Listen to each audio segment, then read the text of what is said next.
looks like Darvin Ham and the Lakers are not on the same page recently. You can say that since the in-season tournament, the Lakers have been pretty mid. Um, the Pacers as well. They've kind of gotten it together a little bit recently, but yeah, they haven't been good. They've been tinkering with the starting lineups. Um, I saw something that said, let me find this. I had it in my notes. So Shams Charania, he reported the decision to bench D'Angelo Russell and start LeBron, Torian Prince, Cam Reddish, Jared Vanderbilt, and Anthony Davis in a lineup without a second ball handler beginning on December 23rd in OKC was considered a head scratcher by multiple parties internally, according to sources spoken to for this story. So they don't like the rotations. I feel like people have been hard on Darvin Ham a lot. I think some of it is deserving. I think some of it isn't. He did coach them. He did get that team together and help take them to the Western Conference Finals last year.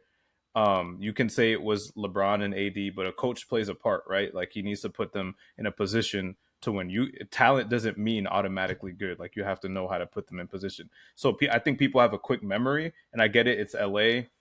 Expectations are high. But let's just be honest. This is not a very good team. It's just not. Now, you could argue LeBron and Anthony Davis should be resulting in more wins, but LeBron is 39. Like, you can't, like, it's unfair to him, to expect him to carry the team. We've talked about that before. So, I think Darvin Ham is an easy person to blame, but I think he's trying the best he can with what he has, which isn't much. Naj? I don't know why people had so much like high hopes for the Lakers going into this season. I didn't think that they would be like really that good. But I don't know. They won the little tournament thingy, so shout outs to Brad. they hung the banner, They won the little tournament. Shout out to Bro. Your disrespect is just out of control.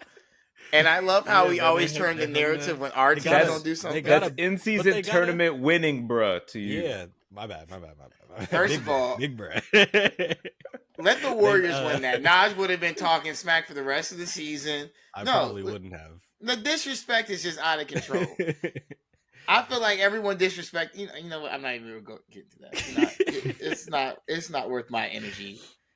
I'm going to defend the in-season tournament for years to come. No, you know how we all felt about the in-season tournament. Yeah, I love the in-season tournament. Yeah. Jeff brought out a good stat last week. Anthony Davis not missing games.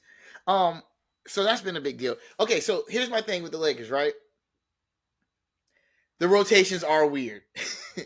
But I can agree that like being a Laker coach is like really stressful and probably really hard and really scrutinized, that you would not, like, in a way that you probably wouldn't be scrutinized if you were coaching, the Thunder, whoever it may be. Like, you're going to get scrutinized way harder for being a Laker coach. We all know that. They are really weird rotations. Like, if you look at some of the years where they won and they went deep, they deep in the playoffs, like especially when they won in 2020, it was really big lineups. I think like everybody can agree with that. And he started off and he loves, for whatever reason, the last 2 years, 3 guard rotations. And he's kind of doing, but Vincent's hurt, so he can't do it as much now. But he was going with these 3 guard rotations, and once again, Vincent had to come back. Well, minutes had to be taken from Christian Wood and Rui. So it threw it off. I honestly think they have one too many guys that they're trying to put in rotation, and they have 3 guys that all kind of do like the same thing. They're all like hustle guys. And that's why a lot of people do not agree with me, and I have no problem still saying it. They, to me, need a scorer. I've been saying, to me, they need somebody who can drop 20 points a night. And a lot of people don't agree with that, and that's fine. And because they've always tried to get a point guard. That's why they went after Russell Westbrook. They thought another ball handler would really solve things. But I don't agree with that. I think you need a 20-point scorer. Is the reason why I think the whole thing went wrong when they should have got DeRozan instead of Russ. They're betting on from Austin Reeves. Well, no, but see, they put him on the bench, which I understood because they were starting games so coming slow. into the season though. Like, you think that's what they were planning on? Him developing into that 20 points per game. That's a good question. I don't know. That's a really good question.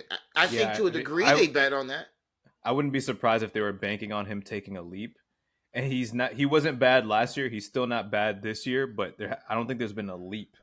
I think it's just Austin Reeves being Austin Reeves. And I think people got excited from what they saw last year.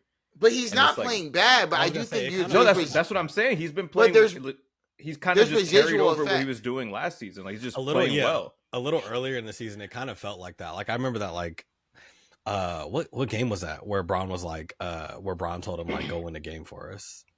Yeah. Like, that kind of felt like the moment where it was like, okay, like, here it is. Here's the time to step up. Here's going to be like that leap moment. And then it kind of just didn't really like turn into that. I'm an Austin Reeves fan. You're seeing a lot of players who played in that offseason USA basketball is having a little bit of effect on them. I think that's the case. I see it with Kessler. Not with Anthony Edwards. I think he's just a star. And not Jalen Brunson. And not Tyrese Halliburton. But some of them, I kind of see the effect. Like, what's happened to Kessler? I think Reeves has had moments where so that's just my opinion. But to me, they need a 20-point score. And the reason you need it is because Anthony Davis brings his A game every night defensively. But he has spurts where he's not great offensively. We all know this. LeBron the other night, for how great he's been all year, had a bad game versus Miami. He had 12 points and it shot terrible. He had 31-0-0 splits. Yeah, so it was a terrible game. So basically, you're saying every time they don't play perfect, those two, and then get additional help from a third guy, they're not going to win the game. That's why I feel like they need a 20-point score. It's the reason they start all these games so stinking slow. And they're always down by 15 going into the second quarter. And then when they do start fast, they never have enough gas to get to the... And it's usually the gas comes on, they can't score sometimes. So that's just... I think DeRozan is the key, and nobody agrees with me, and I'm fine with it. But all I know is don't trade for LaVine. Go ahead. My question is, do you think anything's going to happen to Darvin Ham? Because, like, I'm going to just go down, like, all of the Lakers. Like, I just typed in Lakers news on Google, and I'll just go down all of the headlines. Lakers reportedly losing patience with coach Darvin Ham, CBS Sports. Yahoo Sports. Lakers lineup changes reportedly causing disjointedness between players and head coach Darvin Ham. Los Angeles Lakers. Lakers firing Darvin Ham could create a nightmare scenario. There we go. One positive, one in Darvin Ham. Deadspin. Darvin Ham is Darvin Ham is not why the Lakers keep losing. There we go. That's in favor of Darvin. Lakers Daily. Stark contrast shows Darvin Ham blaming injuries on Lakers struggle. Everything is related to Darvin Ham. Like, so do you think something's going to happen, or do you think they're just going to let him, like, rock it out? So for me, I definitely think they're going to let him rock it out. I definitely think they're going to force the front office to make a move. But I don't see them getting rid of him a year and a half in.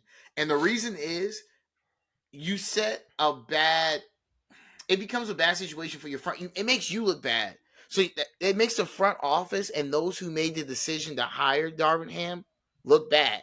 Oh, so you hired another coach and fired him a year later? You already fired your championship winning coach. Oh, you're going to get rid of this guy now? And so now now you start the news media outlets where they're saying, well, why would I come to this job? You already fired two guys doing good jobs. Darvin Ham took you to the conference finals. So no. I think they're going to tell him, get your rotations right. This is who you're playing. And they're going to make a move, and they're going to force the front office to make another move. I think they'll have 3 additional draft picks to trade after, like, January, and all of their pieces that they re-signed or signed to deals can be traded after January, like mid-February, somewhere in there. And so they're going to force a move, I think. But firing Darvin Ham would be a very bad look on decision makers in the Lakers front office, and people don't like to admit when they're wrong. They know that's going to make them look bad, so I just don't see it happening. I don't know how you feel, Jeff, but I don't see it happening. No, I agree. I think it would be a bad look. And like I said earlier, I think it's just easy to blame him, but the roster's just bad. Like, what do you expect him to do? Like, come I on. don't think it's a terrible roster though. I know, but it's a mid roster. Look at their record, mid, right? Like, what do you expect? Okay, can I ask you a question, then, Jeff? Yeah. Is it possible to like just like your best player on a team can uplift the roster? I think we both believe that coaches can put their team in a place to play better than even sometimes their record.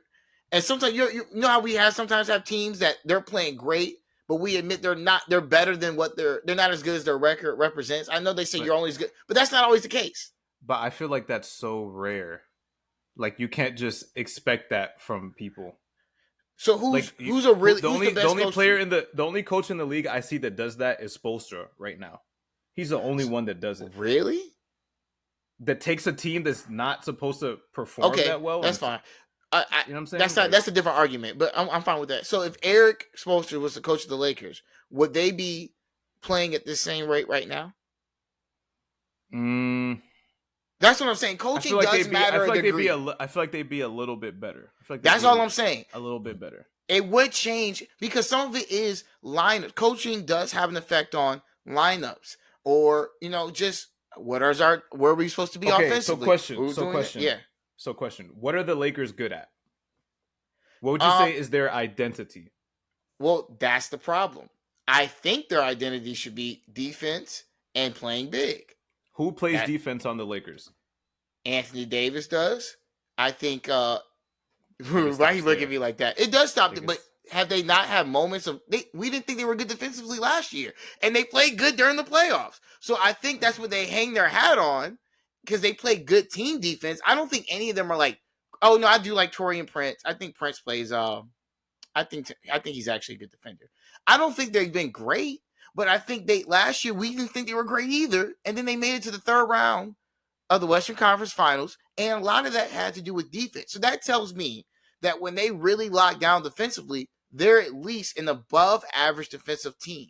So is it a coach thing or an effort thing? So I do think it's a coach thing. I don't think you can do anything about it. But I do think it's a roster thing. I think they're missing the piece, and that's the piece I'm telling you. And that's my point. Like, he can only. That's why you see him tinkering with lineups. Like, he knows that something's wrong, and he's trying to fix it. But there's no right way to go about it, because if you bring in Russell and Reeves, now the bench is lacking. You send them to the bench. Now the starting lineup is bad. There's no spacing. Like, what are they supposed to do? And it's like they're searching for that third guy. And Reeves is kind of that guy, but he's not good enough. Like, they need somebody, like you said, to be just consistently, I know I'm getting 20 out of you. Well, why pay him that much money and put him on the bench? I'm not asking you that. I'm just saying that's weird to me. I get why it. Pay him that much money? And I'm like, D'Angelo go to the bench. He's the most inconsistent out of everybody half the time. Yeah, but they benched Russell too. They benched. I know, but I'm saying before the first move I would have made is D'Angelo goes to the bench. I think it's because you don't if D'Angelo's playing bad, you don't send him to the bench to lead the second unit and be bad with the lesser players. If Reeves is your third guy, send him to the bench to play well with the second unit. And we've seen Austin Reeves be able to be a playmaker, to not be afraid of big moments, so you put him there. Where Russell, you can kind of hide him with AD and Bron, and he doesn't feel like he has to do as much. You get what I'm saying? What? I think Austin that's a Reeves great. Shouldn't be coming off the bench, but no. I think that's a great answer. I think that's an amazing answer. I have no problem with that answer. I think you and me both understand why the other night they put Taurean Prince and Cam Reddish in the starting lineup. That was a defensive move, right? But now. Yeah. People have been trying to convince me about Cam Reddish for years now. And shout out to Cam Reddish, great guy. But like, how do you think you can't be a contending team and have Cam Reddish in your starting lineup. He'd be a fine bench piece. Like, let's see what we get from Cam tonight. Yeah, I'm about to say he cannot be starting. He can't be. Yeah, I'm fine with that. I'm about to say he did prove he extended his NBA career at least 3 seasons. Yeah, he's had moments. He's been playing pretty well this season, but it's like, come on now. If his shot was more consistent, because he had a stretch where he was shooting really well, and if that would have continued, I think that even would have changed their trajectory. I think that's what has kind of hindered his career, because coming out of college, like, he was a bucket, so he hasn't really shown that he can do that at the NBA level. So it's like, okay, what else are we bringing to the table? And I think that's kind of what's gotten him in trouble. But hey, let's see I'm if with the you. I think Lakers can make a trade, or I don't know. I think the one thing about the Lakers we just have to admit is that every year, if you play on a LeBron James team, you're probably making you're making a trade at the trade deadline. And as much as we laugh about it, he's shown that he could take, like, let's go back to the Cleveland days, like after he left Miami. They had the one year where they traded for Jordan Clarkson and who was the other one? What's the one down in New Orleans now? The big Larry Nance, and they made that trade, and we, it still didn't move the needle like we wanted it to, but he took them to the finals. He's done this a couple of times, so all it takes is one trade, and we just have to admit, like, as much as we want to laugh, like, they could really go far. We just don't know it when it's LeBron and AD. And if AD keeps playing in games, and then you let's say you find the right piece, maybe it works. I don't like the Murray trade. I don't know if I like that one. You end up in a Russ situation. Yeah, I don't know if I like, because he's not a guy who needs the ball, who can't shoot like that.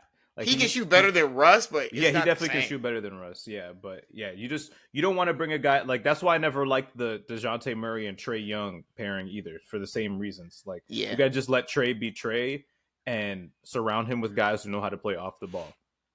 I agree. You see how the Hawks are a talented team that's mid. Yeah, they're not getting over the hump. Jeff, last question on the Lakers. Oh, we said we were not going to talk about the Hawks. My bad. Last question on the Lakers. One player, I'm not talking salary cap or nothing. Like, it doesn't have to be like the Giannis and Joker. One player that fixes the Lakers. Who would you say? Just so we see your vision of who would actually fix them. I like a Desmond Bane type. I can see that. Can shoot, play off the ball, two-way, can play, can give you 30 guards, can play a little bigger. You don't need him to give you 30 every night, but he can. He can do it. Yeah. And that's what they're missing. Type of guy, the guy who doesn't have to play on the ball. And when LeBron goes on the bench, he can play. He can take over those duties, because you saw him do it while Ja was out at the beginning of the season. But he can play off the ball, catch and shoot, put the ball on the floor. He's just like a versatile player. Yeah. Yeah, that's a good one. I'm with that 100%. That's why you gave the younger version of what not hypothetically, but what I think they realistically can get, because I know no one agreed. I really think DeRozan would solve a lot of their problems. I really do. Because if you get rid of maybe two pieces that are just doing the same thing, and now you have like a Vando who's really just guarding, who I think a lot of people like. Like, you can't get rid of Vando, but I really like him. But now we add another scoring piece. I think it solves a lot of problems. But that's enough Laker talk for today. Thanks for entertaining me.